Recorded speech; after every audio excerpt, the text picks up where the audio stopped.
Salam aleyküm, hardayam ökməli qov yolunda 23.000 manat, bəli 23.000 verirsən, sənə bir dənə 3 otaqlı ev verirəm. Splaşına kəmərdir ya yuxarısı, alt kəmər, üst kəmər, kürsülü, qoşadaş.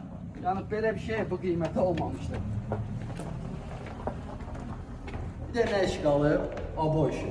Yəni bunun niyyəsi pul çatmıyor prosto. Şəxsən makel evidir, makel özünə tikir, makelləri də qəşəng tikir o et.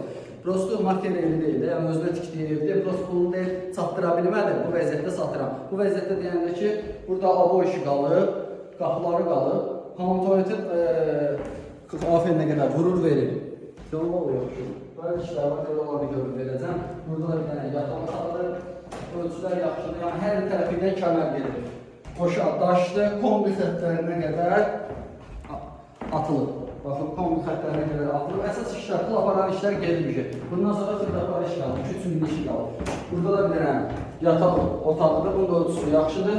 Əsas pul aparan hamam tuvaletin kafelləridir. Yəni onu da vurub verəcək, 23.000 manat verəcəksən, ümumi qiymət düşəcəksənə 38.500 manata.